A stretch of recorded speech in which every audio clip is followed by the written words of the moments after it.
Hi, we want to welcome everybody who's joining our this webinar at the moment. Um, Ellen, is uh, Medea and Norman with us? Yeah, I'm here. Hi, Medea. Everybody is there. You should see them spotlighted, the four of you. I see Danny and Medea. I don't see Norman. Hi, I'm He's waving. there. You need a bigger screen. Okay, all right. Yeah, maybe pull your screen out a little. Okay, and everybody's there now. So anyway, I want to welcome everybody who's joined us for this independent Zoom webinar on Biden's foreign policy, and we're really honored that it's also been being co-sponsored today by Code Pink, Women for Peace, by the New York City chapter of Veterans for Peace, by Brooklyn for Peace, and by Peace and Planet News. So quite a coalition of groups have come together to put this on and have helped promote it. And of course, we're really honored to have three amazing guests, all people who've really been staunch supporters of peace and trying to wind down this bloated empire that we live inside of. And I think everybody here knows who Medea Benjamin and Norman Solomon and Danny Sjursen are. So to each of you, thank you for joining us today. And it's a big honor. And so just to start here, just as a kind of an overview of where, what we're looking to talk about. First of all, we're going to have a first section of this program where it will sort of be a guided conversation where I'll raise some different questions and invite the three of you to address them. And then in the second half of the program, we will take audience questions, and people can drop off questions in the chat. And we also received several questions beforehand from some people who are going to join us today. So we'll certainly get to your questions if they're not addressed in the first part of the program. And we are going to try to cover a lot of ground here.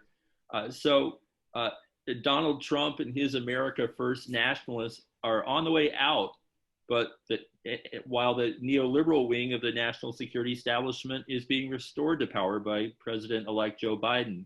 So who are the new architects of U.S. foreign and military policy? How do they see the U.S. role in the world? And what are their ties to the military-industrial complex? And importantly, how can the left advance a progressive foreign policy based on international solidarity, cooperation, and ending U.S. militarism during this upcoming Biden-Harris administration? So first of all, I want to start off with some of the latest developments. Earlier this week, President-elect Biden nominated retired four-star General Lloyd Austin to be his Secretary of Defense. And we're going to talk about that a little bit here in a minute. And we have a video clip of Biden introducing General Austin that gives a little bit of a sense of what Biden's thinking here.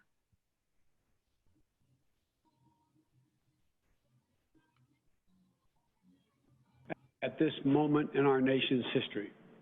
He's led major coalitions of allies and partners to fight terrorism, and it took some real diplomatic capacity to get that done. He's overseen some of the most complex logistical efforts ever undertaken by the United States military, helped end a war, and literally bring tens of thousands of troops home safely. He's loved by the men and women of the armed forces, feared by our adversaries, known and respected by our allies, and he shares my deeply held belief in the values of America's alliances. And he is just as committed as I am to rebuilding and modernizing those alliances from the Asia Pacific to Europe and around the world. Well, okay, there's a lot to unpack there. So, of course, General Austin would be the first African-American Secretary of Defense, and there were hopes among many that Michelle Flournoy would be the first female Secretary of Defense. And of course, there's a lot of concerns about a former general taking over a role that usually goes to civilians. Danny, do you want to address first of all, your thoughts on a former general now rising to the post of Secretary of Defense? This is only the third time this has happened since the War Department became the Defense Department after World War II. Sure. First of all, I think we should go back to calling it the War Department. A little truth in advertising. I haven't seen us defend much in a while, but this is a pretty complex and important point, I think. I agree with the folks who were really pushing against, and Medea and Norman were hardcore on this. Flournoy was a problem from the start for a million reasons. And I think that the reason she didn't get picked ultimately, or one of the reasons, was the progressive energy behind it. And thank God for that, because wins are a rare thing. However, I think that there are three real reasons that I'm concerned about Lloyd Austin. There's the civ military primacy problem. So, Senator Jack Reed, who went to West Point and is the top Democrat on the Armed Services Committee, he said, when he approved Mattis, he said, I'm not too excited about this. I'm not doing this again. This should be a once in a generation thing. Unfortunately, governance by waiver is becoming normal. And so I think that people are taking it, kind of lightly that we're going to have a general come in.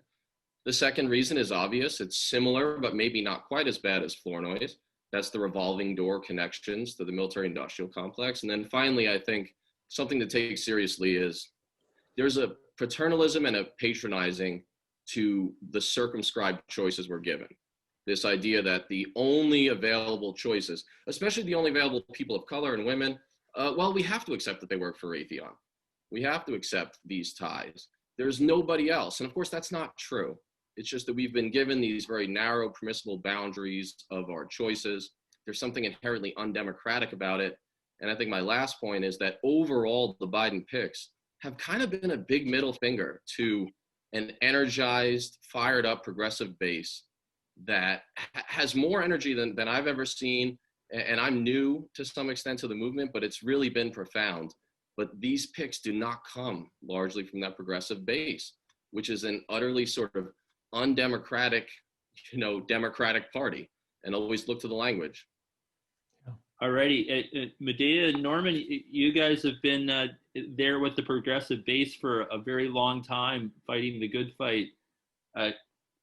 Your take on General Austin and this revolving door and the blob that he comes out of? Medea. Well, I can't agree more with what Danny said. We shouldn't be having these choices between, it was originally Jay Johnson as well as Lloyd Austin and Michelle Flournoy, three people with intimate ties to the military contractors, and that should have been a no-go from the beginning.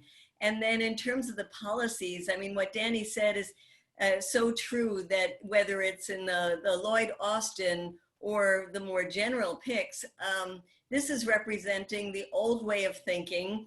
We can talk about differences between Bush and Obama and Trump, but really we should talk about similarities, because so much is consistent, except perhaps for the Iran nuclear deal, which was great and we need to go back into, and some other things that we'll probably talk about in this session, but to recognize that this is continuity of policies that represent endless wars. I don't see General Austin getting us out of Iraq and Afghanistan. I am very concerned that he was the head of CENTCOM when Obama made the decision to go to help the Saudis in Yemen, which has been absolutely catastrophic and inhumane. So yes, we can say that Flournoy is worse than Austin, but it's not saying that Austin is a good choice. Norman? Yeah, and I certainly agree with what Danny and Medea have just said. We're really, I think, in a harm mitigation situation right now, where progressives and whatever people might identify with as a term for themselves who don't want a militaristic foreign policy are really in such an uphill climb to restore any sort of sanity or decency to U.S. foreign and military policy.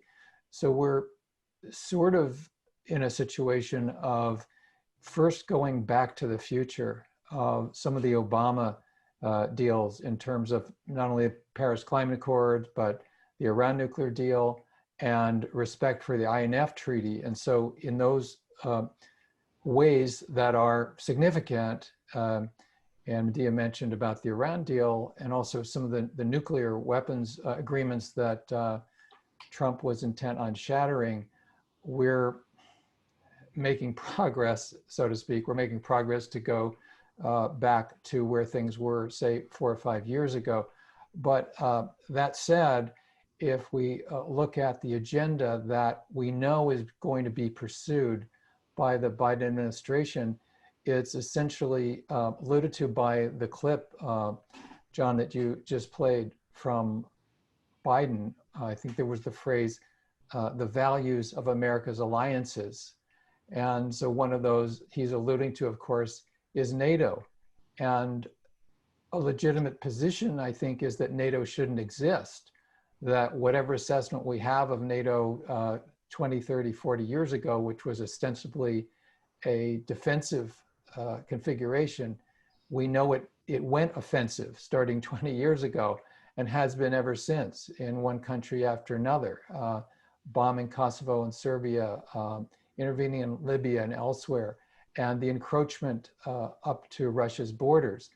And I'm thinking and hoping that the next months and years are an opportunity for progressives, not only, but certainly including peace, disarmament, arms control groups, to reassess and shift the mix of attitudes and espoused desires for policies towards Russia as well as China. You know, we've been through 4+ years of mixed messages at best from the liberal to left Democratic Party base, from a lot of groups. There have been spokespeople for some major disarmament and peace groups on the left blaming Russia for a lack of democracy in the United States, which not only lets Wall Street off the hook and corporate America off the hook, but also is extremely dangerous as well as inaccurate, to put it mildly. And so whether we're talking about Russia or China, I think clearly there's an agenda and some glee coming from the Biden forces that now they have an opportunity to ideologically and rhetorically more steadily put the Kremlin in their propaganda crosshairs. And likewise, as we've been talking about in terms of China, certainly Flournoy would be the leading edge of that sort of desire. And you know, we know, I'm sure everybody on this call knows, the dangerous consequences of such a policy that is following up on, you know, some of the ABM placements on the Russian border and the expansion of NATO for the last couple of decades. So sort of, you know, close for now with the thought that we need to reinvigorate the concept of détente, which has a sort of a dusty feel to it. The word is very rarely used now, but even a horrific war president like Lyndon Johnson convened in New Jersey what became known as the Spirit of Glassboro, where he had the then Soviet leader Kosygin sit down with him day after day for détente.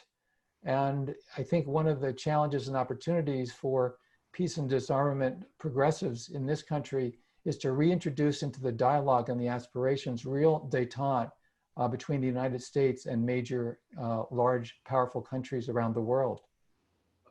Okay, and a little later in this discussion, we're going to come back more to talking about global alliances and the prospects of a new Cold War with China, among other things. Right now, I want to move over to another recent nominee from Joe Biden, and that was Tony Blinken, another veteran of the blob and of the revolving door between the national security state and private industry. And Medea, can you talk a little bit about Blinken's background and this firm West Exec Advisors, and what it represents? Yes, first let me just add something else about our discussion about General Austin.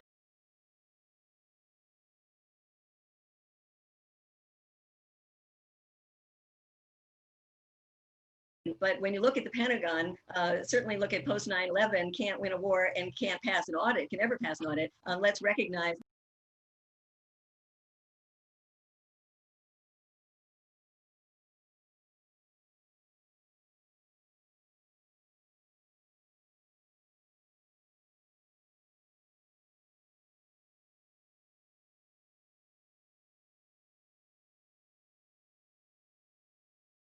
when Tony Blinken was by Biden's side. And they, now might want to deny it, but they certainly supported the invasion of Iraq. And Tony Blinken was important with Biden's crazy idea of dividing Iraq into 3 different pieces. The height of imperial hubris, that you can invade a country and then divide it up by ethnic differences. And it was just, something that obviously never happened, but just their idea that this was feasible.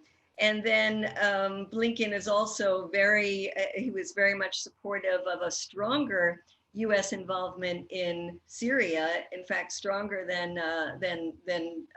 Biden was. And unlike Biden, who did not support the NATO intervention in Syria, Blinken did. So I would say he's to the right of Biden. He's also very, very pro-Israel, as of course is Biden and Kamala Harris. When asked if it was possible to condition aid to Israel for any policies that Israel would be doing, he said, absolutely not, period, no. He was the co-founder with Michelle Flournoy of West Exec Advisors. And we don't know who their clients are because they have non-disclosure agreements with their clients. I mean, we've heard because of leaks, companies that are part of the Silicon Valley high-tech weaponry, Israeli companies. But part of this problem is that how can you have these non-disclosure agreements? And of course, during the confirmation hearings, there are many senators who've already said that they want disclosure about who the clients are. But the important thing to recognize as West Exec Advisors is that it's named after that street next to the White House, the executive office building. And it touted itself as it was really a pipeline between those inside the White House and those outside, using the Rolodex that they had acquired working inside government to grease the wheels for companies to get contracts. And many of those contracts were military contracts. It's part of the disgusting, obscene revolving door. And unfortunately, Anthony Blinken is not the only one from West Exec Advisors who is going into this administration. While we might have been able to get Flournoy out of the picture, although let's not be too, let's recognize that if Austin doesn't get the waiver and doesn't get confirmed, they might try to revive her nomination. But we also have people like Avril Haines, Jen Psaki, and others who are coming from that West Exec Advisors, which is seen as sort of a holding pen for Obama and some of the Clinton administration folks to go back into government.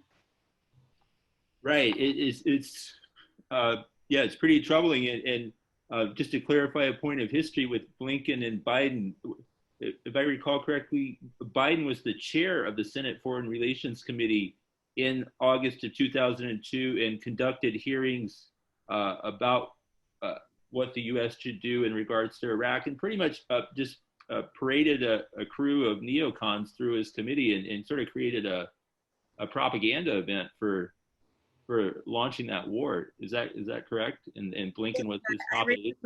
I remember it very well because I got thrown out of those hearings several times for protesting. So I remember not only Biden's positions, but also Blinken. So speaking of Blinken, we have a video clip coming up here in a sec from when Blinken was announced as the nominee for Secretary of State, and he came forward and, among other things, shared the story of his stepfather, who was a Holocaust survivor, which is very moving, but the way he uses it, I think we'll see here, is disturbing, and it leads into some other things I want to talk about. And my late stepfather, Samuel Pizarro, he was one of 900 children in his school in Białystok, Poland, but the only one to survive the Holocaust after 4 years in concentration camps. At the end of the war, he made a break from a death march into the woods in Bavaria. From his hiding place, he heard a deep rumbling sound. It was a tank, but instead of the Iron Cross, he saw painted on its side a 5-pointed white star. He ran to the tank. The hatch opened. An African-American GI looked down at him. He got down on his knees and said the only 3 words that he knew in English that his mother taught him before the war: God bless America. Well, okay. So this kind of goes to the heart of sort of the liberal interventionist ideology, that it's kind of idea of responsibility to protect America as a force for not just nationalistic chest beating, but that the right wing prefers, but a force for good in throughout the world. Danny, some of your thoughts on that as somebody who's been sent into battle sort of under this rationale? Look, I think that World War II analogies and Holocaust analogies, when applied today, is one of the most dangerous combinations. These are almost always misused. World War II sanitized versions of that war are almost always used as some sort of Munich analogy to get us involved in more liberal interventionism. I mean, I shudder whenever I hear someone raise World War II in current policy, because it's usually ahistorical, it's out of context, and it's almost always for more war. And that is a moving story, and I get it. At the same time, it's absent a lot of context about America's intervention, whether it was really driven at any point by notions of actually stopping the Holocaust. Certainly it wasn't. But beyond that, what about Israel today? I mean, I love history. I've got a room full of books about the subject. But today, when you have Bibi Netanyahu and a right-wing government there that is an ethnocracy that's genuinely masquerading as a democracy, and you've got Tony Blinken, he won't even mention that. I mean, Palestinians are erased in the Biden administration, in the Trump administration. You know, when there's this new policy with Morocco that erases the people of the actual people of, Western Sahara. There's no mention of that, right? This is an erasure, and both sides essentially agree on it. And I just think enough about this, mythology of World War II, and let's talk policy today. On most of those issues, not only has Israel policy been obscene in a duopoly, left and right, blue team, red team administrations, but also just in a general sense, that kind of liberal interventionism that is drawn from the analogy, drawn from that misused lesson of history, has been an absolute disaster, to the tune of 2 or 3 million dead folks today. So, half a Holocaust since 9/11, but we don't talk about that. And to me, that's grotesque. Okay, and this doctrine of responsibility to protect, which emerged after the Cold War, I think during the Clinton years. Norman, do you want to talk about that a little bit? And in particular, how it played out in Libya, which a lot of these folks in Biden's administration were deeply involved with. Yeah, I'm reminded of the first time I became aware of the use of the Munich analogy, and that was actually during the Vietnam War. And the people supporting the intervention during the Johnson administration and then Nixon said it was about Chamberlain and Munich, and we wouldn't do that again. And I'm also thinking of a book that Noam Chomsky wrote right after the bombing of Yugoslavia in 1999 called The New Military Humanism. which evolved into the branding of, R2P, responsibility to protect, and God knows what the Madison Avenue people along Pennsylvania Avenue will cook up soon to justify as a new branding the same old concept, which Samantha Power and others, helped to popularize in the supposed intelligentsia. Of course, the ironies are just so horrible because it's not only bogus, but it's the opposite. You would think it's really your responsibility to oppress, responsibility to kill. That's really what it is, or supporting others who are engaging in suppression and some forms of genocide, as Danny is saying about the Israeli government. This is such a horrific travesty of rhetoric and policy. And, the glass is a little bit full and still mostly empty, because 10 or 20 years ago, inside the Democratic Party and elsewhere, things were even worse in terms of addressing the ongoing repression of Palestinians by the US-backed Israeli government. Now it's not as bad, but it's still bad.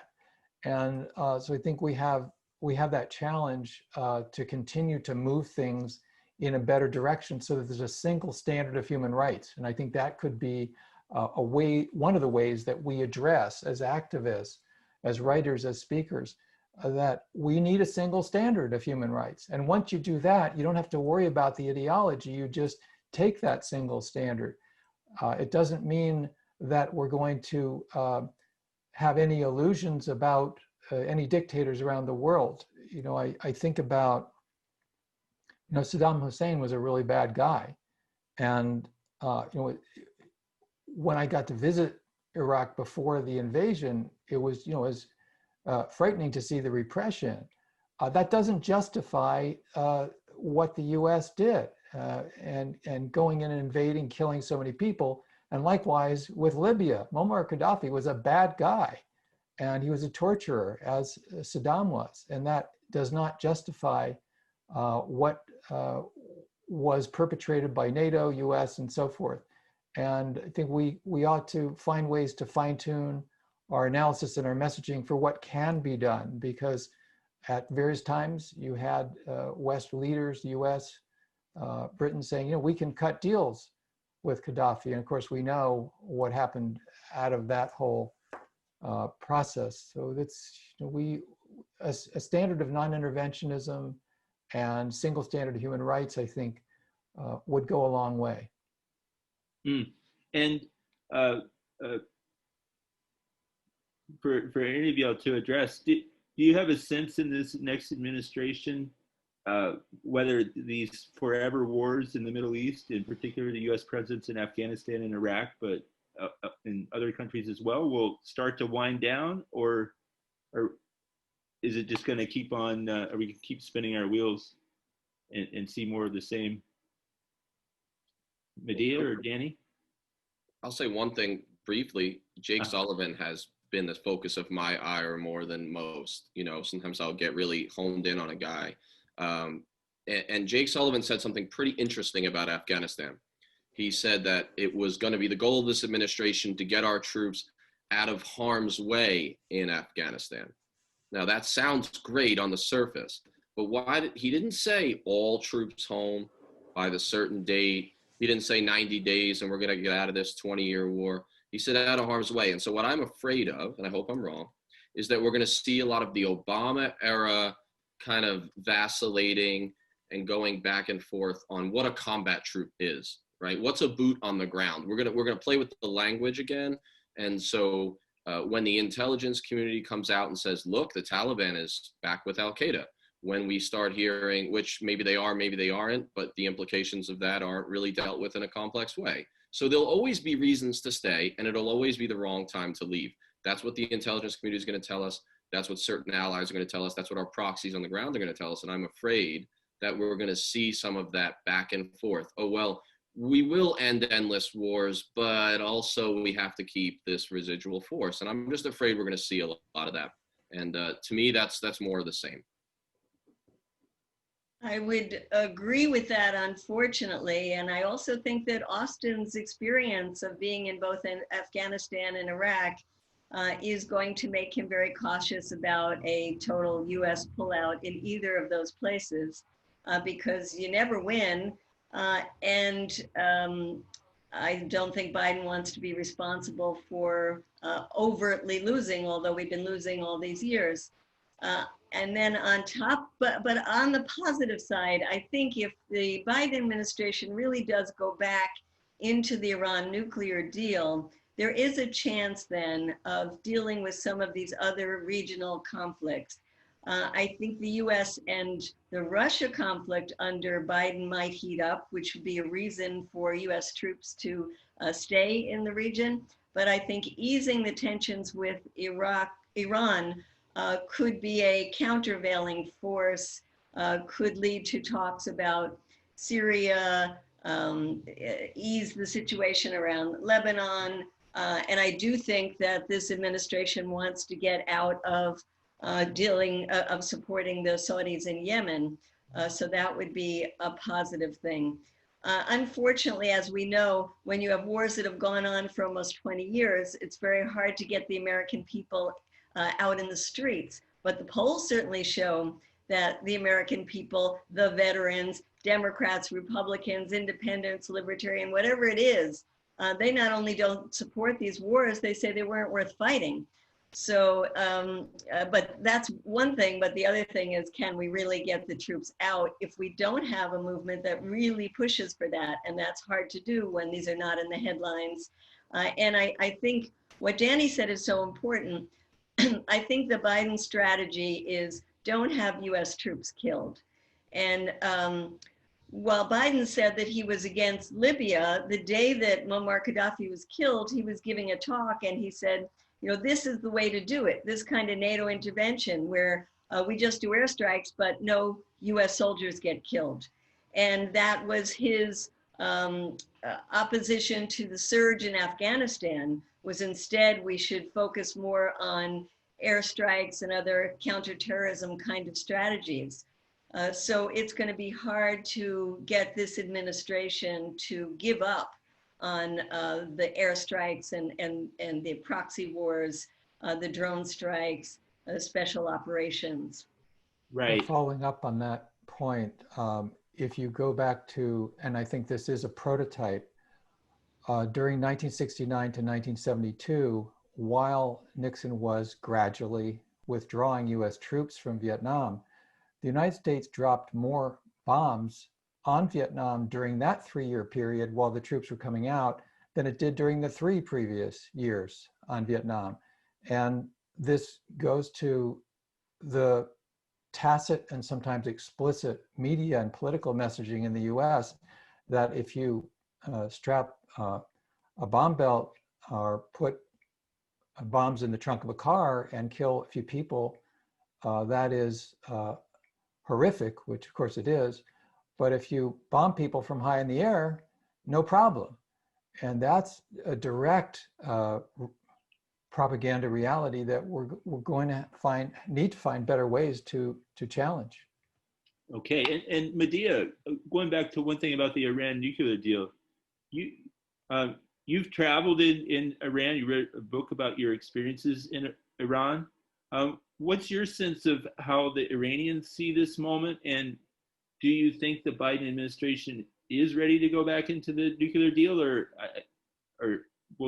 is there a lot of countervailing pressure to maybe try to drive more concessions out of the Iranians and make it harder for them to say yes? There certainly are those countervailing pressures, both within the United States, lobby groups like AIPAC, as well as the Israelis who this latest assassination of the Iranian scientists is seen as one more attempt by Israel to make it hard for Biden to go back into the nuclear deal. The Saudis also don't want the US back in there.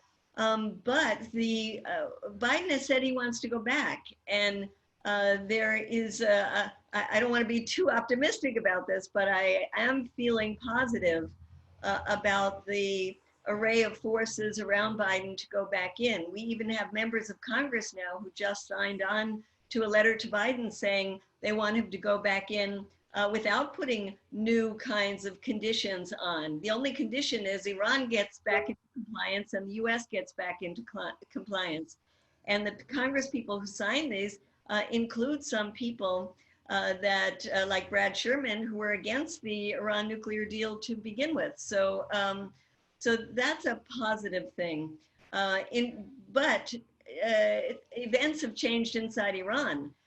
When the Trump administration blew up their #1 general in the beginning of this year, General Soleimani, and now having Israel, and it seems like with the green light of the Trump administration, murdering their nuclear scientist, and then add on top of that all the horrific things the Trump administration has done after it withdrew from the Iran nuclear deal, and the cruel sanctions and stopping a IMF $5 billion loan to Iran to use for this pandemic.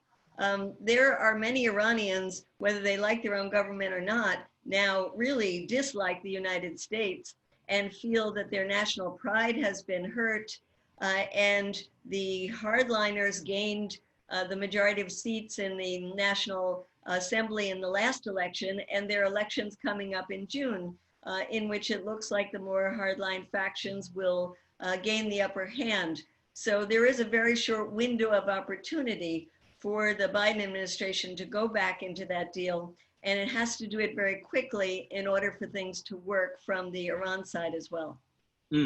Well, that's something we're gonna all have to keep an eye on, and it sounds like certainly you and others will be pushing for the Biden administration to act swiftly. And this kind of leads to another topic I wanted to raise, which came up at the beginning when we played that clip with Biden and General Austin, to talk about global alliances and sort of returning to sort of a more multilateral approach to foreign policy after sort of the more nationalistic approach that dominated in the Trump years. What are y'all's thoughts, like when you start hearing these buzzwords going around, like we need to modernize our alliances and we need America to lead the world again? What should we really be hearing when these phrases start flying around again in this sort of more liberal administration? Danny? When I hear that kind of talk about alliances, it's great. It's a wonderful buzzword: internationalism, multilateralism. I say, what kinds of alliances? Do you mean military alliances? Do you mean NATO style? Because usually they do. Usually that's what they're talking about. This idea that like a NATO style alliance is somehow like an urbane and genteel humanistic thing. Well, just ask the Afghans who were the victims of those Australian soldiers, right, in Afghanistan. NATO is the exact wrong model for the problems that are before us, right? So if there's existential crises in front of the world, they're climate-based and they're the potential of a revamped nuclear madness, right? A two-front Cold War. So we're going pre-split between the Soviets and Mao, right? So we're back to a two-front new Cold War. So if the two existential crises are nuclear catastrophe and climate catastrophe, then it seems to me that we have to go back to Norman's point earlier, which is we have to bring back the idea of détente, coexistence, but a step further than that. We have to be talking about internationalism and multilateral institutions that are demilitarized and that go past coexistence to cooperation. Because like it or not, both avoiding nuclear catastrophe and slowing down climate catastrophe, both of which are existential threats to the species and don't care about borders and don't care about languages that we speak, if we're not moving towards those cooperative institutions that are demilitarized, and if what we mean are alliances that their reason for being is anti-Russian or anti-Chinese, right, or in some way militarized, then all those buzzwords, throw them in the trash because they're yesterday's news. They didn't work in the 90s unipolar moment, and they're not going to work today. They're tired and they need to be ditched. And I mean, one of the areas that it seems the Biden administration really wants to try to, rebuild alliances around is in is in Asia, kind of reviving the pivot to Asia from the second term of the Obama administration, and this idea of containing China. Norman, can you talk about this some? Is this,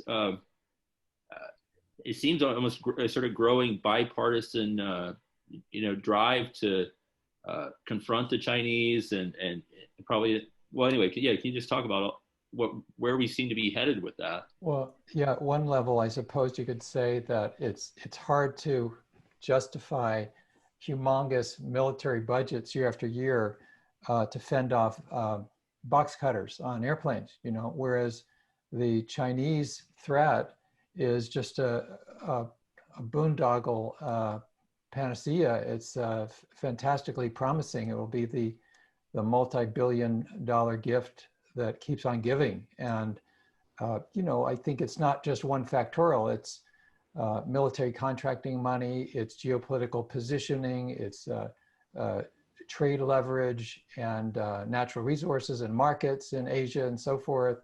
And I've been learning from the organization Just Foreign Policy and others about some of the subtext, with all the caveats and total reasons to be repelled by Austin and his record. There is a subtext to this battle of whether it would be Flournoy or not. She was, by some descriptions, the leading proponent, theoretical and so-called diplomatic and strategic proponent for confronting China in the South China Sea and so forth. And just imagine the weaponry and new naval procurement and so forth that would follow from that. And it's a vision, and sort of goes back to what we were talking about a few minutes ago. There are very powerful forces ideologically and economically who want a unipolar world. They think it's healthy. They think the US running the world to a large extent and dominating is really a goal to continue to aspire to achieve.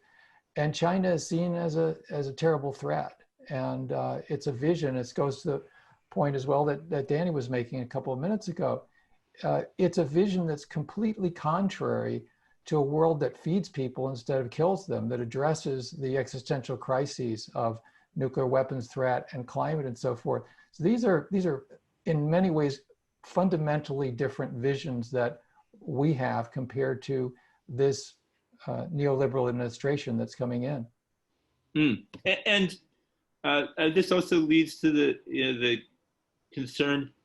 The United States has a global empire, 800 military bases, whole naval fleets sailing around the world with, the most high-powered weapons and all of that. Just financially, can the United States sustain this sort of activity and the opportunity costs that we're seeing, especially during the pandemic, where we have the most powerful military in the history of the world, but our nurses are having to dress in garbage bags while trying to save the lives of tens of thousands of Americans that are dying every month. Medea, you want to talk about this disconnect between this powerful military machine and what we see here on at home? Well, I think that people watching this are probably well aware that we ask these questions of why is there not enough money for a universal healthcare system? Why is there not enough money for a Green New Deal? And why is there always money for war? And yet we have to make those questions have an impact in this administration at a time when the American people know only too well that their major fear is not from terrorism and not from China. It is this pandemic and it is the climate crisis. So how do we translate what we know to real policy that would lead to cutting the Pentagon budget? We just had votes on the Pentagon budget, on the NDAA, the National Defense Authorization Act, with very little discussion, almost no discussion publicly about it. Sails through with this obscene amount of money that continues to be raised every year going to the Pentagon. The strategy of the peace movement has been to try to get other movements whether it's the environmental movement or the movement for Black Lives or the movements around single payer, which many of us feel that we're part of all of these movements, but to recognize that we have to include cutting the Pentagon budget as part of our asks. And I think we did make some headway this year in that at least there was an amendment to the NDAA that was voted on about cutting 10%. And now we know who was in favor, who was not in favor, and we can put some pressure on those Congress people, especially Democrats, even Democrats in the Progressive Caucus, who didn't vote for a 10% cut. And there was an even much more daring initiative on the part of Congresswoman Barbara Lee, supported by groups like the Poor People's Campaign, to cut the Pentagon budget almost in half by $350 billion. The fact that those happened during this year is important. And we have to take those initiatives and make them stronger this year so that we can go back to at least this issue about a 10% cut and have some impact on it this time around when the Pentagon budget is voted on. Yeah, and I would add to that 2 years ago, it would have seemed and did seem almost impossible to defeat Eliot Engel, the very hawkish chair of the House Foreign Affairs, Foreign Relations Committee. And as we know, he's not going back to Congress in January because people organized and primaried him behind Jamal Bowman. And I think we could replicate that in the next couple of years very powerfully. And the data is there. Last summer, who voted against that 10% cut in the House? Just in the last couple of days, who was not among in the Democratic Party caucus in the House, who was not among the 37 Democrats who voted against this horrible so-called defense bill. We can do this. We can defeat some of these folks. And one of the best ways to quote unquote lobby them is to scare them that if they don't change how they behave on Capitol Hill, they're going to face a serious primary challenge. And I know at Roots Action, we're preparing an analysis of who in the House should be primaried. And I know many groups are going to be engaged in that project. That sounds promising. Danny, any thoughts on your part about how we can try to rein in the military budget and everything it stands for? I think that both points that Medea and Norman raised are super important and reasons for, hope, if not pure optimism, because we can't just get dark. We can't get apathetic. The Congress people need to be more scared of their base than of Raytheon. Okay, that's a hard thing. It's not as simple as it sounds, but in the end, Raytheon they get one vote, right? They don't have that many people working for them in the district. So that idea of primarying people, of putting that fear of, hey, I can't go back to Congress if, a raised base just refuses to do this. But I will add one thing, and it relates to the China-Russia thing. It relates to the budget. And it goes back to General Austin. One of the reasons that civilian primacy is so important at the Pentagon is because I think that elements of the establishment left or of the Democratic Party have made a devil's bargain, which is the generals will save us. Because if the generals don't like Trump, then they're heroes. They are not your salvation. Someone like, let's assume that Lloyd Austin, for example, is as good of a guy as his reputation says. Let's assume all of that. Is it in our best interest to have inherently parochial, service-interested company men in charge of the Pentagon? One of the reasons I think it's a problem is that these different, parochial service interests, they protect themselves, they protect their budgets. We might need, in a transformational time, a transformational figure at the head of the Pentagon who may be saying, hey, the best way to defend America is to put less money in defense as it's currently viewed. Now, if you think that there's a whole lot of generals ready to do that, then you sort of misunderstand what's going on, because what really happens is that the different service interests try to get involved in all these conflicts to protect their budgets. And I'll just give you two examples. A lot of civilians don't understand the military for a lot of good reasons. There's too many acronyms, it's confusing, it's not culturally what they're used to, and there's all good reasons for that. There's these doctrines in the military. When it was time to fight the Russians in the 80s, right, when we were going to revamp the Cold War, it was air, land, battle. That's what the military talked about, air land battle. The focus was the Army was going to attack, and the Air Force and the Army aviation was going to go deep and destroy the Russians, which meant big budgets for the Air Force and big budgets for the Army. And the Navy didn't like it. They were like, wait, there's no sea in that title. Where do we fit in? Well, the Soviet Navy wasn't considered the most important thing. But with the pivot to Asia, a new doctrine came out, and it was air-sea battle. Air-sea battle. And the Army didn't like it a bit. So this year, the Army put out a new planning document, which I can't remember the title of, but there's a great article by Andrew Basovich about this. It's talking about how the Army is looking for a role in a war with China. Now, everyone's seen The Princess Bride and knows that we're not supposed to have a land war in Asia, right? But the Army says, no, we can have a land war. So they actually wrote a new document, it's like 100 pages, trying to get a role in air-sea battle. And so that's my whole point about generals being the salvation or being in charge of the Pentagon. It's not just the theory why we have civilian primacy. That principle is based on practical reasoning. And so I just wanted to bring that up. That is really, really helpful. And just a follow-up question here when we talk about, how we can make progress. Norman, you were very involved with the Bernie Sanders campaign. You were, I believe, a delegate from California and really tried to help sort of organize an anti-war bloc in the Bernie movement. Can you elaborate a little bit on what his vision was? I think what he called progressive internationalism, what sort of hope that might offer, and also what might lie beyond progressive internationalism. In terms of his own trajectory, briefly, I would say Bernie Sanders was more of an internationalist when he was mayor of a city in Vermont than he was during most of his Senate career. 4+ years ago, 5 years ago, so yeah, 2015, I worked with other folks, Roots Action and elsewhere. We did a petition to Bernie Sanders publicly saying, we support your wonderful opposition to corporate power. The US military is all about corporate power. And we sort of publicly, it was essentially critical support.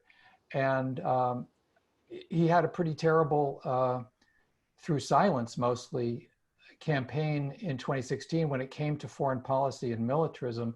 And he came under increasing pressure, and also, I think, a lot of the various constituencies that he was reaching out to and learning from, such as Black Lives Matter and indigenous groups and so forth, they also were very anti-war. And so I think it carried him forward and a lot of the agitation. And long story short, I think Bernie's campaign was much stronger against militarism. He would use the phrase military-industrial complex. He would say we need to spend money at home on people's needs rather than spend money on killing people. So it did get better, and I think it goes to the point that even our friends, we have to be willing to challenge them privately and publicly rather than just as being sort of enablers to their weak points. In terms of his view of internationalism, you may remember about a year or so ago, the Sanders Institute put out a wonderful video about how we need an international movement, and there is an international movement against authoritarianism. And I think there's some problems with that. We can't really claim a lot of headway in this country building our movement. And so of course we want internationalism, but in retrospect, I think what Bernie was mapping out was overblown, and we've got a lot of work to do in this country about U.S. militarism, and of course we want to be in solidarity with and work with people around the world. But long story short, answer to your question, John. To me, what Bernie has laid out for his vision of internationalism is still a bit murky. Okay, and Danny or Medea, any thoughts in terms of, I guess the long-term vision of where we want to go that kind of, looks even beyond, you know, a 10% cut to the military budget and a more progressive foreign policy. Is there a further horizon you see that we should be looking toward? Well, I've said that, you know, I was not involved in the Bernie campaign except for, you know, making those tough calls that people hang up on you for, you know.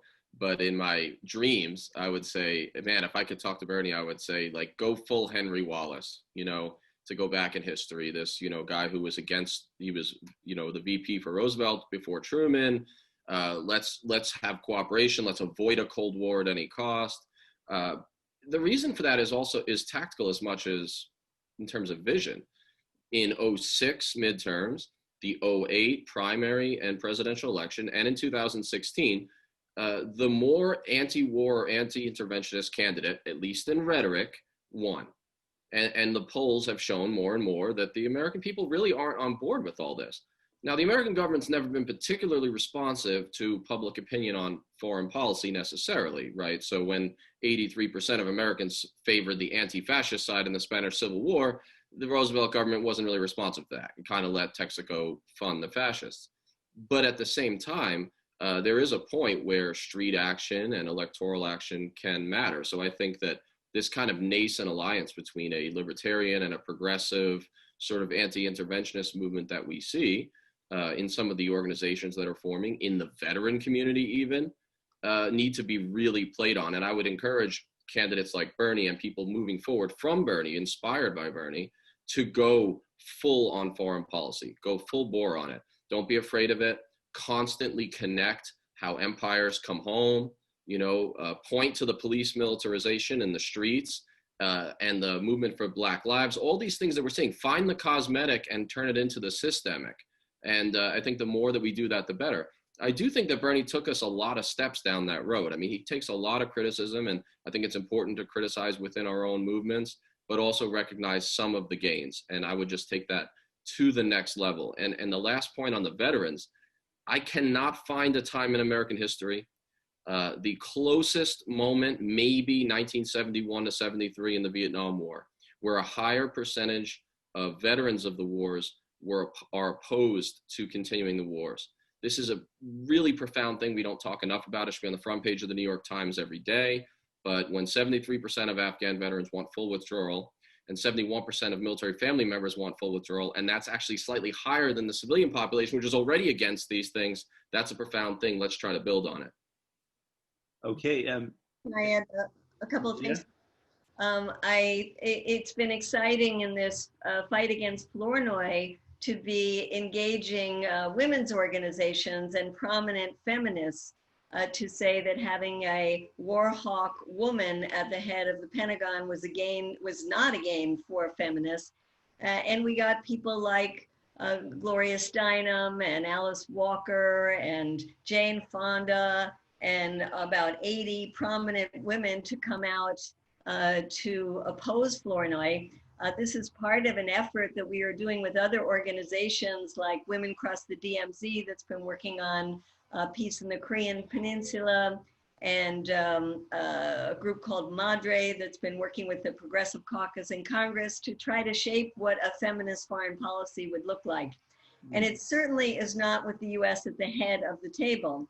It's not with China at the head of the table. It's with no one at the head of the table. It is a round table in which we discuss, we dialogue. I like Norman's wanting to revive the whole concept of détente. We come up with ways that we can start engaging. In the case of Korea, for example, the South and North Koreans want to reopen up a zone that was for trade between the two and commerce. And the Trump administration has been putting the kibosh on that, opening that up so that there is that kind of back and forth going on. In the case of Cuba, opening up the restrictions so that people can go back and forth, this kind of citizen diplomacy, people-to-people ties.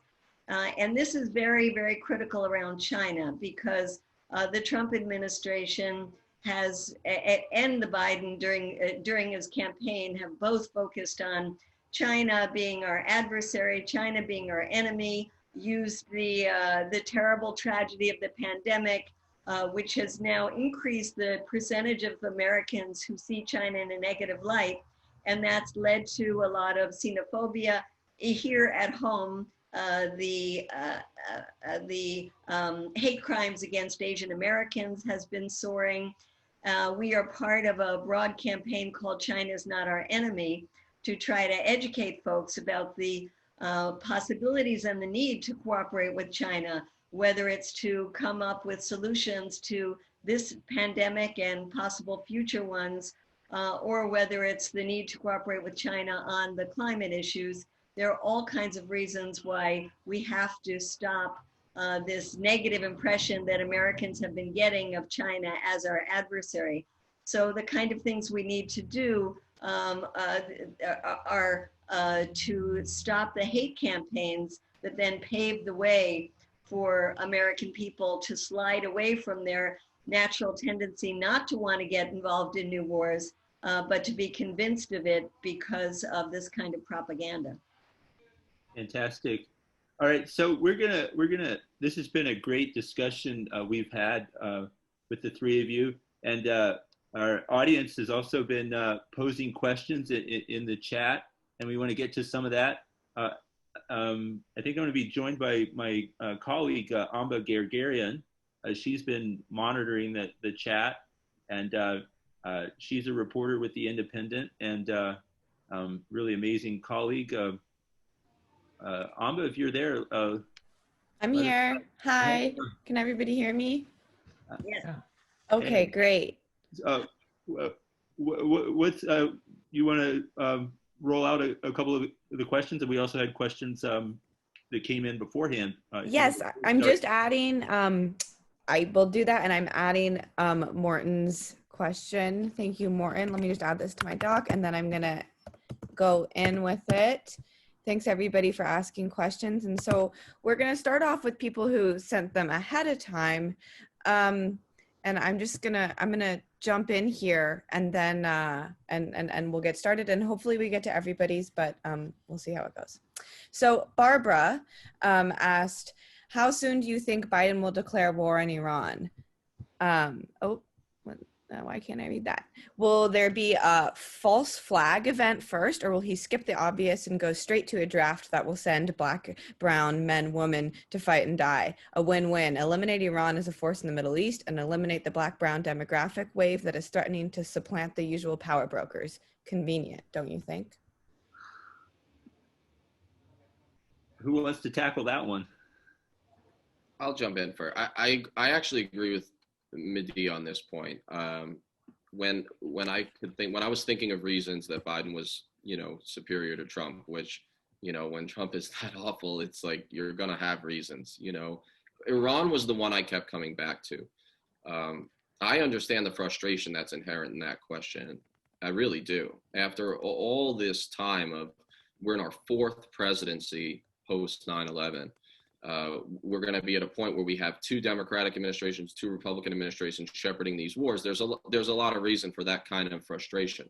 I don't actually think that Biden will declare war on Iran. I don't even think that he'll necessarily wage over war on Iran. I think that there is at least an opportunity for, getting back in the deal. But what I think is important, an earlier question that we were just finishing up on, was how do we take it to the next level? Okay, so if getting back in the deal is step one, and let's hope that happens, that's going to take pushing, that's going to take activism, because the situation in Iran has changed, as Medea mentioned, and also because the situation in the United States has changed. But let's assume that we get Biden to go into that. What's the next step? We don't stop there. No, the activism moves to normalization of relations. That's the next step.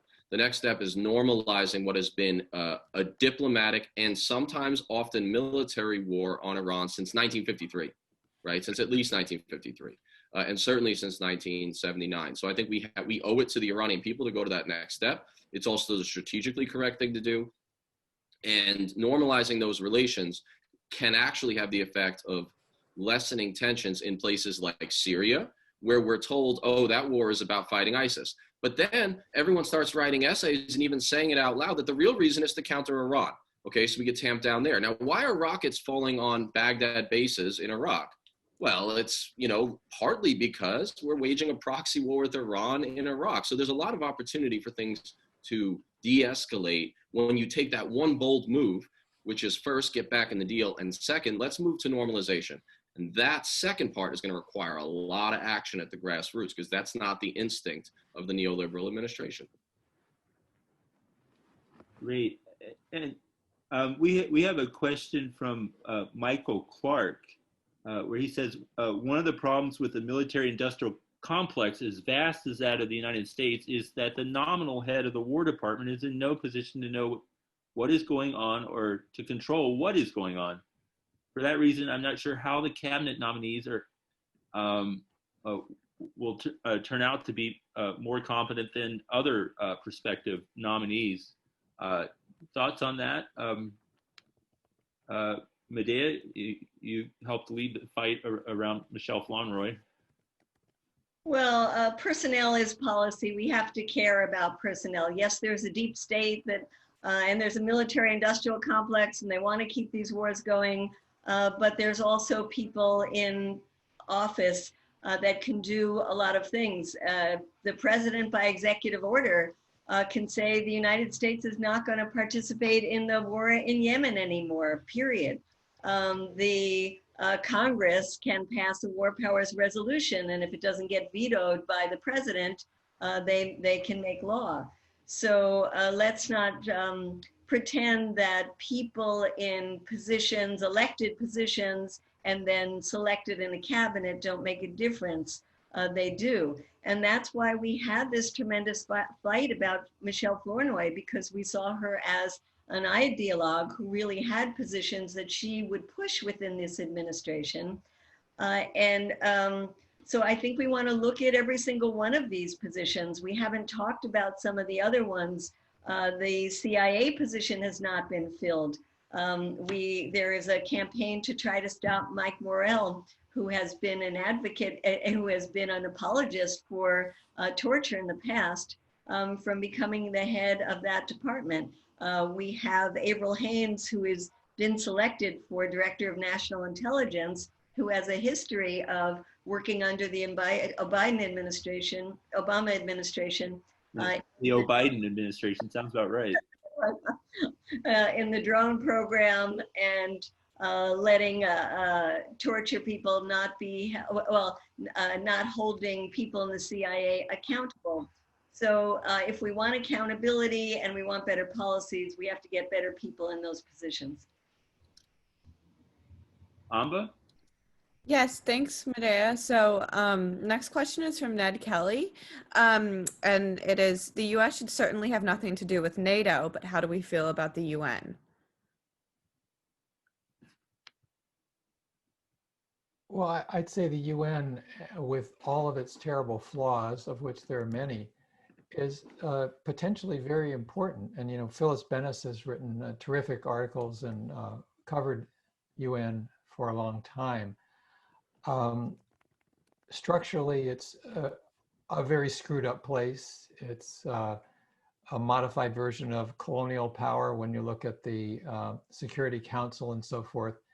And I would say that the traditional view, and it certainly came out with commentators like Thomas Friedman just before the invasion of Iraq, is that the UN is good when it does what the United States wants, and it's bad when it doesn't. And that's been a media theme for many decades.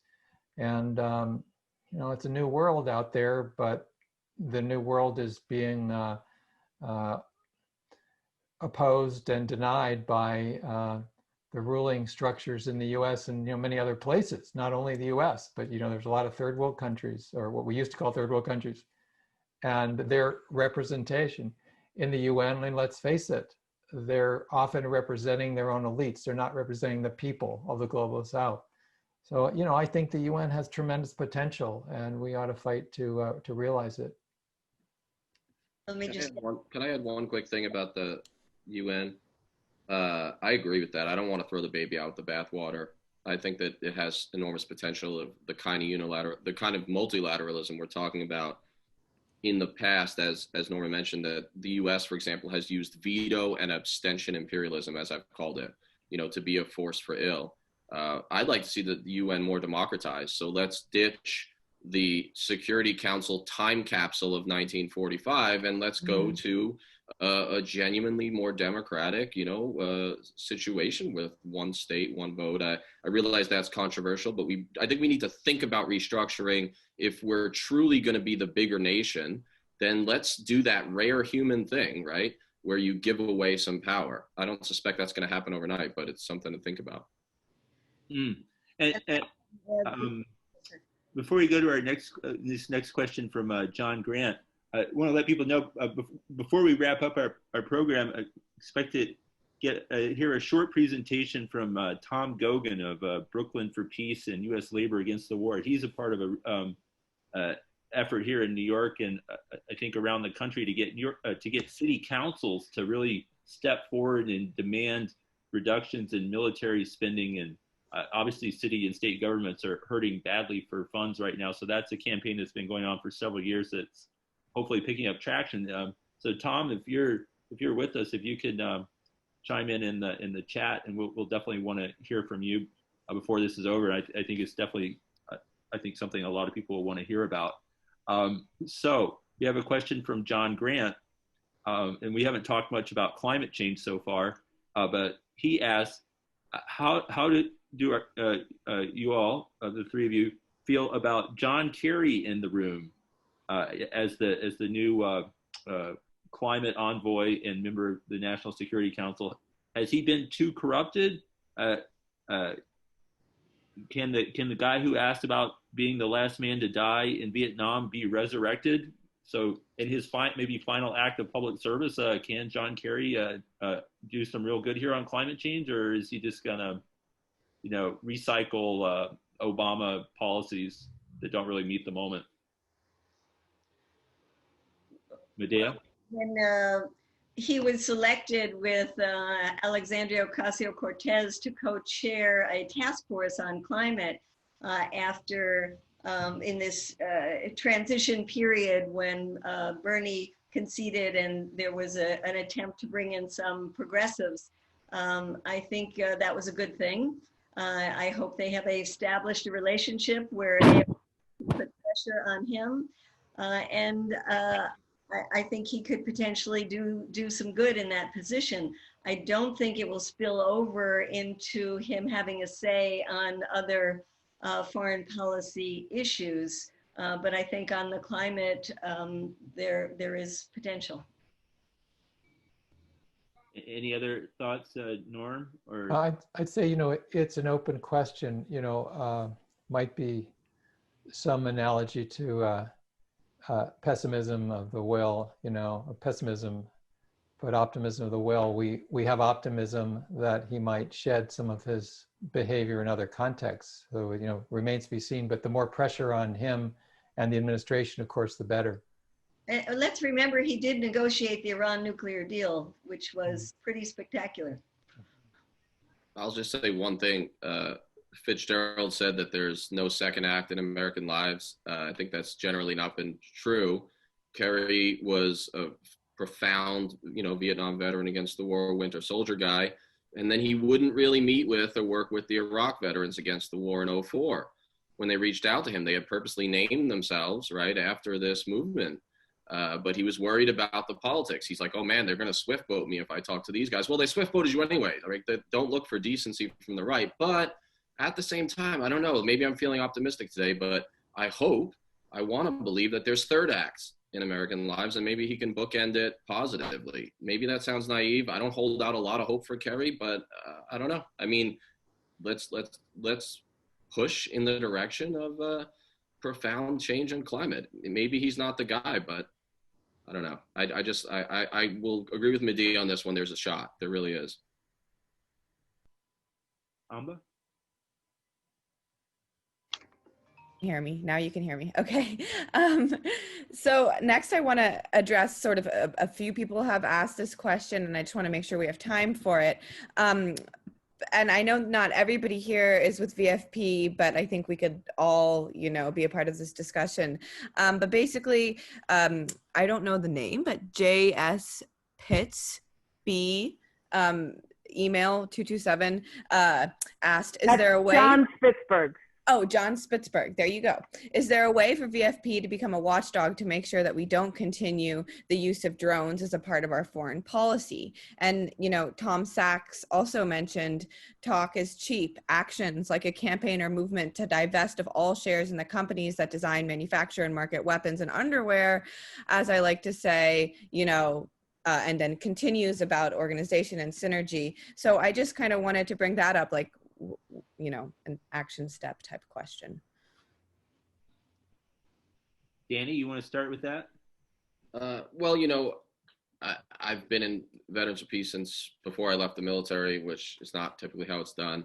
But I haven't been in leadership, and you know, I'm always cautious about taking control of these things. But I do think that, you know, as a kind of non-hierarchical organization, a grassroots organization, and a veterans organization, I've said many times that I think we have to avoid military fetishization even in the movement, right? So we can't expect that the generals are going to save us. We can't expect that the veterans are going to be the key element in changing these things. However, I also live in the world as it is. And in the world as it is, the only public institution that the people trust, and this is gross that this is the case in a republic, but it is the military, right? And it is the veterans. So I think that we shouldn't underestimate the ability of veterans organizations to make a difference, to speak out, to use the credibility that people have given us, whether we should or shouldn't have it. But I do think this, and this is hard, the different anti-war veteran organizations have to find a way to, I think, collaborate laterally a little bit better, which is difficult. I've seen it at the mid-level, like the difficulties in trying to do that. But the different demographics, the different age components, right, of these different groups, really they need to come together. That may even involve working with some of the more libertarian-minded veterans organizations, some of whom, you know, not everyone loves their position on key things. But I do think if we're going to have any sort of veterans movement against militarism, against strong warfare, it's going to require some of us who've seen the output of a drone strike, who've called drone strikes, right, who have to do penance for that, speak out. And I don't know, we should be having a winter soldier type hearing every single day, and it doesn't always have to be in Congress. It can be on a street corner. Now we have Zoom. Well, yeah, it'll be on the Zoom corner, yes. So I'm going to combine a couple of questions here that are related, both sort of on the electoral dimension of the struggle. One from Patrick Ortiz asked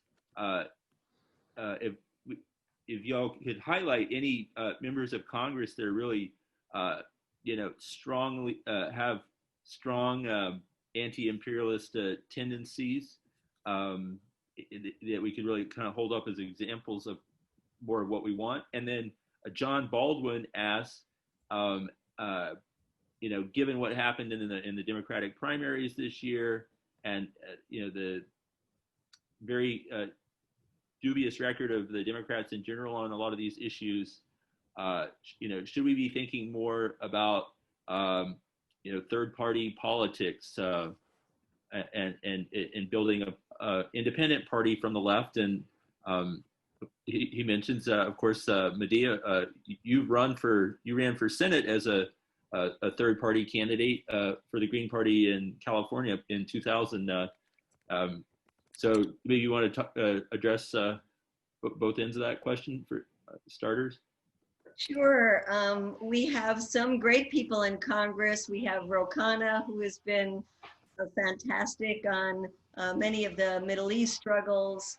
We have Ilhan Omar, who has introduced all kinds of very groundbreaking legislation that it would be important to start building some momentum for, including legislation against the use of these brutal economic sanctions that have so devastated millions of people in places like Iran, Venezuela, Cuba, etc. We have the two co-chairs of the Progressive Caucus, Pramila Jayapal and Mark Pocan. They have been fantastic and moved the Progressive Caucus on a lot of these issues. We have Barbara Lee, who's historically been so good on these issues and has been trying valiantly for years to do things like repeal the 2001 and 2002 authorizations for the use of military force so that the government cannot continue to pretend that its wars today have anything to do with the authorization Congress gave it almost 20 years ago. And then Norman talked about Bernie Sanders. I think in the Senate, he is the best that we have in terms of some breakthroughs on foreign policy issues. He's been fantastic on the Yemen issue. And we do have other people like Chris Murphy, who's been good on some of these issues. The issue about a third party, yes, I think we need a third party, and whether it's this movement for a People's Party that I've been following and find very exciting, or reinvigorating a Green Party, they're all important to do, just as it is important to do what Norman said, which is primary Democrats as a Democrat, and try to get more people like the Squad and Jamal Bowman and Cori Bush and these new wonderful people who are coming in who are really connected to movements. So all of these things I think we have to try. A couple of thoughts. Yeah, a couple of thoughts on that. You know, if Ro Khanna had not run in Democratic primary, or Ilhan Omar, Rashida Tlaib, or AOC would still be tending bar. None of those folks would be in Congress if they hadn't run in Democratic primaries. And so where I think a sharp distinction is the Green Party and other independent parties have had some impact in cities like Richmond, California, that don't have the designation of a party on the ballot and been part of coalitions and really won. And likewise in DA races in Philly and San Francisco and elsewhere. But to me, when we tell somebody like Rashida Tlaib, there's a future for you in the third party, she knows that's not true. And she knows that if she had run third party, she wouldn't be in Congress. So I think there's the practicalities, not what I wish was the case. If it was in Germany, where it's a different structure, I'd say something very different. And you know, there's a new effort for a party, third party, and the executive director put out a note a few days ago saying that that party is going to win the presidential race in 2024. And I think we can't be infantilized by people organizing new parties and telling us that they're going to win the White House in 4 years. It just is not credible. It's magical thinking, which I support in literature. I don't support in politics. Amba. Okay, so next we're going to take a question from Arn Liu. This is it. The Filipino diaspora here in the U.S. is campaigning to stop our government sending U.S. military to the Philippines through the enactment of the Philippine Human Rights Act, now sponsored by Susan Wild in Congress. What would it look like given the Biden admin's relation to China? How will it relate to Duterte, given Duterte has permitted Chinese to install their teletowers inside military bases in the Philippines? I actually know Arn. I'm like 99% sure it's the same guy asking the question. It's an important one. The Philippine theater of the War on Terror was one of the first to open and one of the least reported. It's very interesting because the U.S. experience in counterinsurgency, which was really just war crime, right? Occupation from 1898 until, well, after the Second World War, but we're talking hard combat. America's longest war before Afghanistan was the campaign in the Philippines from 1898 to its official declaration of being over in 1913. That war went on so long that George Marshall's first overseas duty was in the Moro majority islands of the southern Philippines. When the U.S. military came back with special forces in particular after 9/11, they were met with signs, protesting their reintervention as some sort of recolonization and a revamping of this oppression of the Moros. I mean, so this is an important historical point. What's troubling about it is, okay, so you've got Duterte, who is a mess on a number of levels, but is not a stupid guy. And he realizes that he can play China and the United States off against each other because both have interests that involve the Philippines and both are looking for allies. And so what concerns me about the pivot to Asia and about bringing people in who were so key on the pivot to Asia, luckily not Florno yet, who, if you read her foreign affairs piece on China, it's scary. I mean, she calls for being prepared to sink the Chinese fleet and merchant fleet in like 48 or 72 hours. So she's not in, but this pivot to Asia is there. This new Cold War is there. The 2020 election was an out tough each other on China sort of election. And my fear would be that once again, the United States would overlook human rights abuses, would reinsert itself in a place or continue to insert itself in a place like the Philippines in order to be seen as balancing China. So just like we've done, look, when you create a false enemy, when you create an alarmist enemy, then you start dealing with a lot of nasty and nefarious figures, which you see as tactically necessary. That's how we got the Gulf state autocrats under our wing, or it's part of how we did. There were other factors involving oil. And I just would hate to see that again. So I think it's an important question, and it behooves us not to forget that theater of the war on terror, because in fact, the South China Sea theater is not only a Cold War theater, it is a war on terror theater, which is problematic on a number of levels. Alrighty. Morton is asking about what do we do about the media? Norman, the role of the media in our war machine and our war-oriented society and economy. You want to talk about that for a moment, and any thoughts on how to reduce its impact? One of the, I think, most difficult focuses for progressives to make an impact in media is about war and militarism. It's just, if you look at cable, you read the big media outlets, and the walls are thickest there. And so I think we have a challenge to always be pushing. I think of the corporate media as like a wall that has cracks in it. And just because it's a wall, it doesn't mean there aren't cracks that we need to find and expand and push through as much as we can. And also, of course, build our independent media. And now we're in such a better position than we were even 5 years ago, certainly 10 years ago online. So I think it's a dual effort.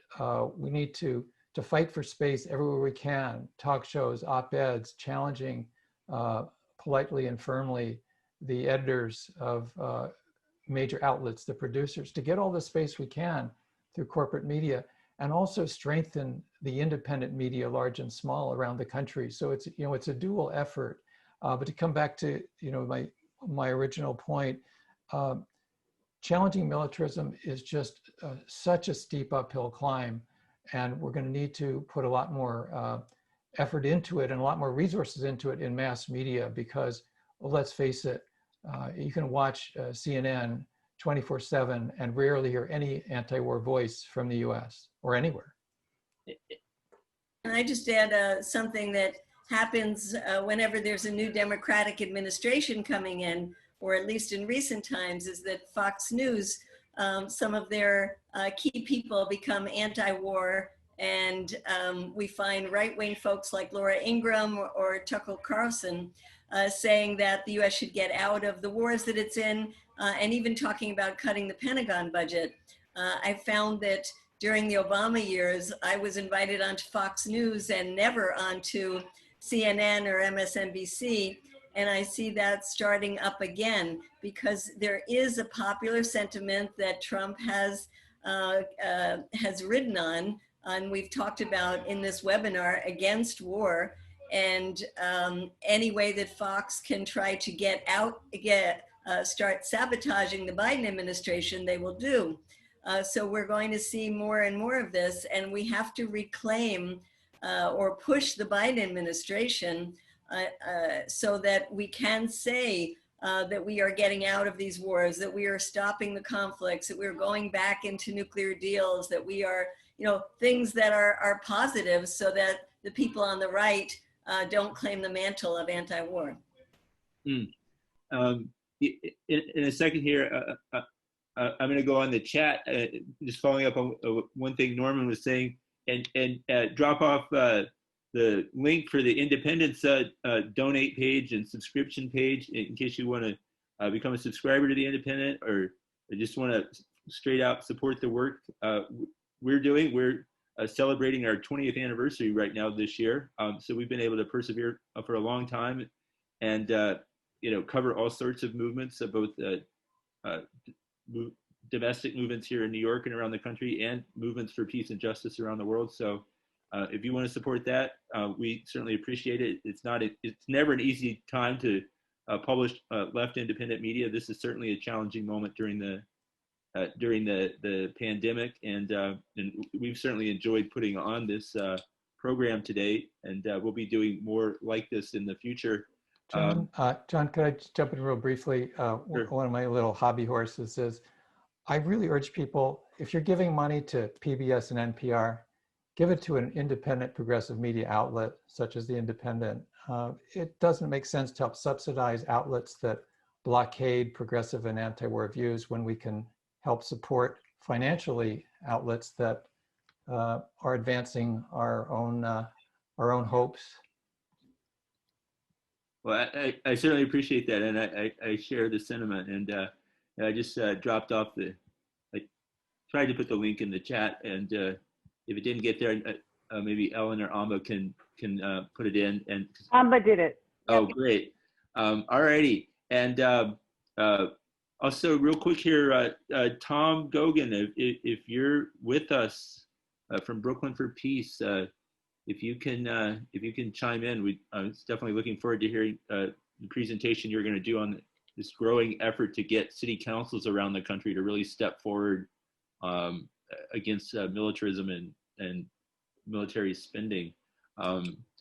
Meanwhile, Amma, do we have any more questions? I am here, John, just so you know. All right, Tom. We've been hyping your presentation. I've been listening to the whole thing. Yeah, thank you. Great. So it's great to have you with us, a longtime friend of the Independent and activist with Brooklyn for Peace. Can you take a couple of minutes to explain what this campaign is about, and why it offers one path to trying to address this ridiculous amount of military spending we do in this country? I'll do my best. I also want to say that I'm active with Veterans for Peace Chapter 34 here in New York City, and a member of the National Writers Union. We had, after watching Congress year after year after year spend hundreds of billions of dollars on military spending, and rarely get above 40 or 45 Congress people challenging that, or even beginning to challenge it, we concluded that, and even in New York, we have some Congress members who are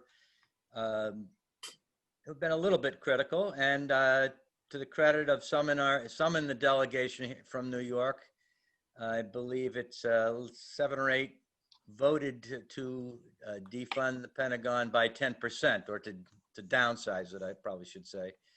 Move the money in New York City is not actually a new idea, but what is new is that we are pushing very hard to have in-depth public hearings on the subject of what's happening with those tax dollars, the over 50% every year of our tax dollars that go into the discretionary budget, straight to the Pentagon, and also, by the way, the Department of Energy for nuclear weapons.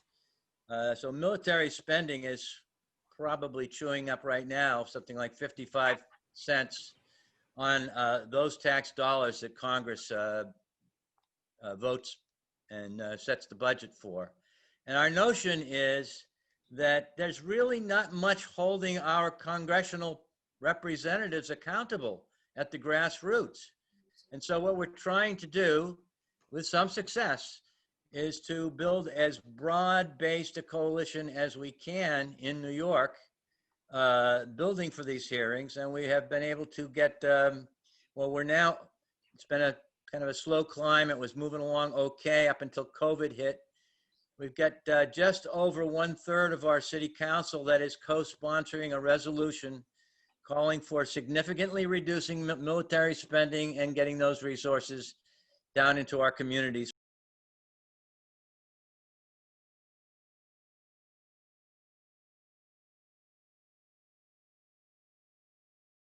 Such that we have unions involved. I have to really give a special shout out to 1199 SEIU and its members, and also the Professional Staff Congress, which is a big affiliate of the American Federation of Teachers, have played a significant role in this campaign. We've got the New York State Nurses Association has endorsed it. We haven't asked them to do too much because they're too busy being heroes in our hospitals, just trying to keep people alive. And then we've got community groups doing housing, environmental stuff. We've got peace groups. We've got faith congregations, and so on and so forth. And we continue to build out. Just this morning, I was out in East New York, which is a Black and brown majority community. People fighting what we mostly call gentrification, but it turns out they're fighting for jobs now and all kinds of other things. A perfect example of a community where we have some support, and we're hoping to build that much more deeply. So that's essentially what we're up to.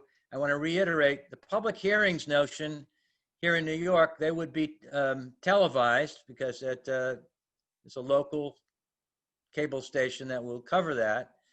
And we're trying to get as many people from all walks of life to step forward and say why they need these resources and challenge the priorities of this country in terms of all the wars and militarism that our taxes are paying for. So that's the basic idea, to get it down to the grassroots.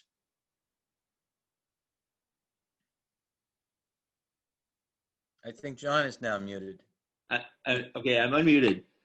So real quick, Tom, two questions. One, is there a website or a social media page where people can follow this? And two, do you know if this is being pursued in other cities as well, and how people could find out about that? Let me start from the rear, because I'm the worst person on the social media stuff to talk to.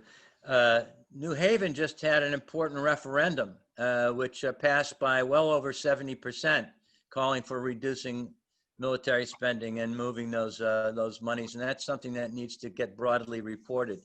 The people from the New Haven Peace Council there are taking the initiative to set up a more broad-based national Move the Money to Human Needs campaign, and they have a website. And I think all I have to do is go plug in Move the Money from war, and that ought to pull up some hits. We have a very simple page.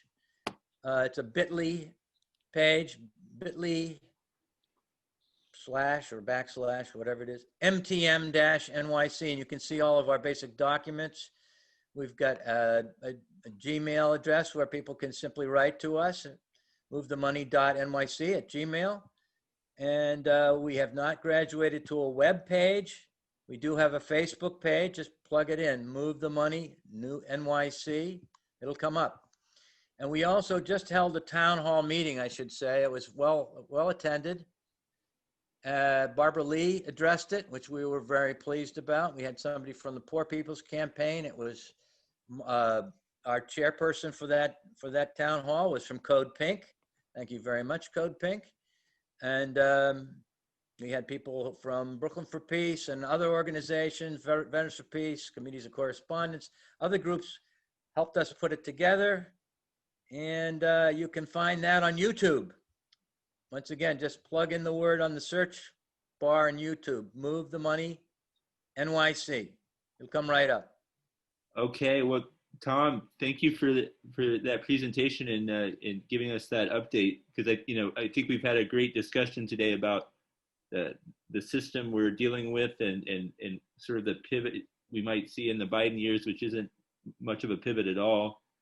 So it's really great to hear about concrete initiatives like the one that you and the Move the Money folks are pursuing.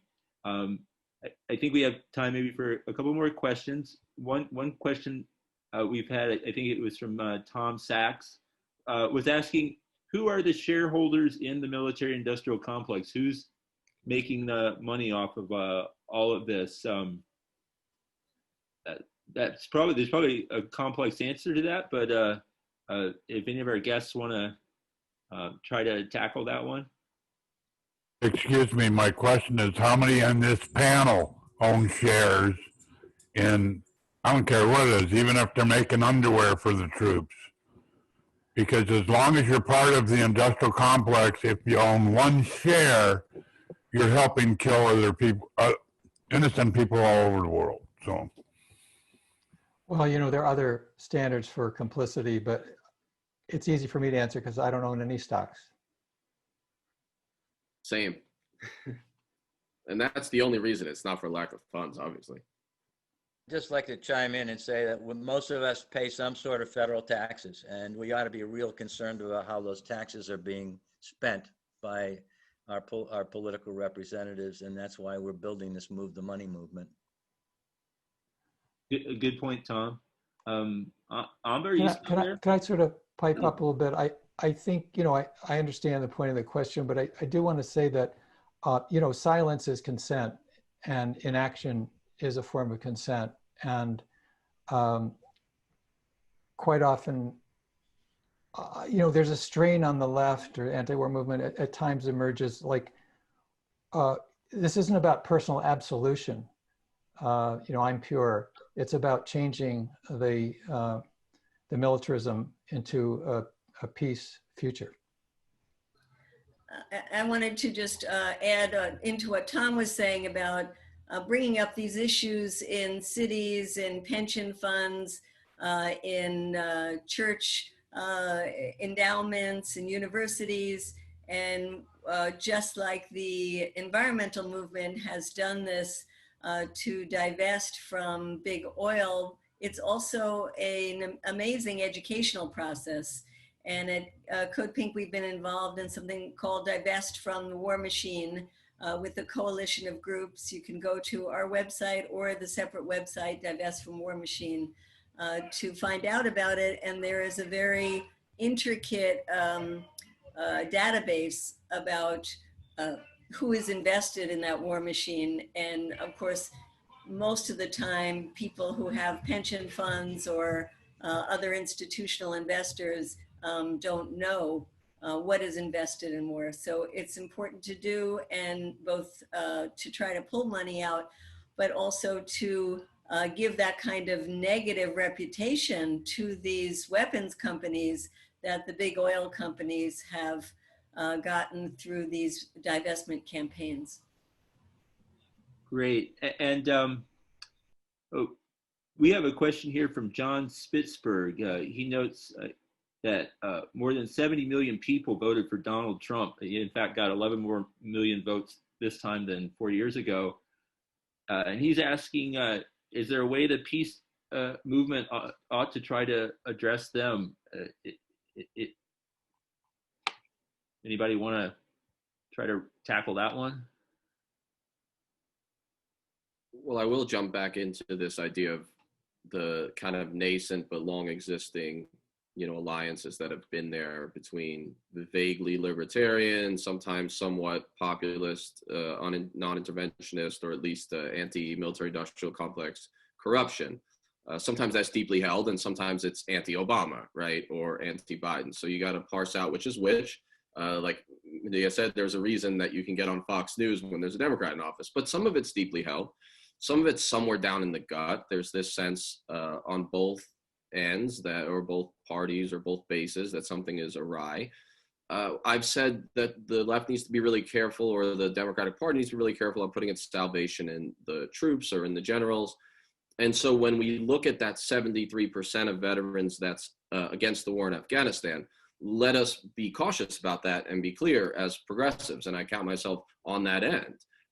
These are not all hippies, okay? They're way to the right of me, okay? So a lot of the people who are opposed to this, they are kind of vaguely libertarian. Many of them would describe themselves still as Republicans.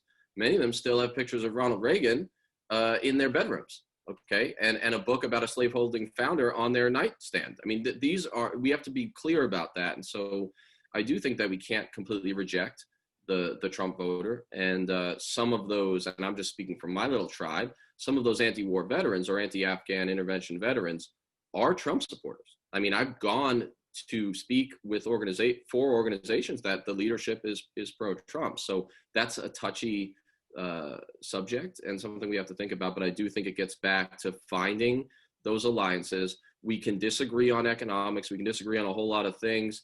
Let's challenge the empire together and then have that follow-on argument. That doesn't mean that we accept racism or certain indecency, but I do think we're going to have to make those alliances and not be afraid of them. Because if we go to war with ourselves, if we do the thing we always do, right? I mean, historically, I'm talking for hundreds of years, if we just eat our young, that's not usually the best path forward. But it doesn't mean we have to accept, the grotesque and the indecent. I saw you nodding your head, Medea, with what Danny was saying. Yes, and Danny brought up how the anti-war sentiment gave Trump an edge during the election time. So we've got to recognize that this sentiment goes far beyond parties. And we know that the way that we got the legislation through the House and the Senate around Yemen was precisely by reaching out to libertarians and some very conservative groups and Congress people. So it's essential that we do that as we go forward.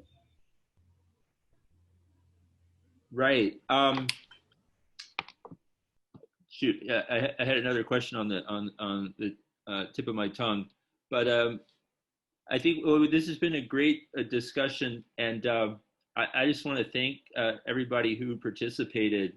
Norman Solomon, Medea Benjamin, Danny Sjursen, Tom, and of course, thank you for your presentation. And also big thanks, Amba was helping both with the questions and behind the scenes earlier, and also Ellen Davidson and Tara Koff, two longtime stalwarts with Veterans for Peace and all sorts of peace and justice activism. They really helped to pull this whole thing together. So they all certainly deserve our thanks for helping make this event happen and for all the other work they've been doing for years. And Ellen's been a colleague of mine at the Independent for almost 20 years now as well. So she's a real champ.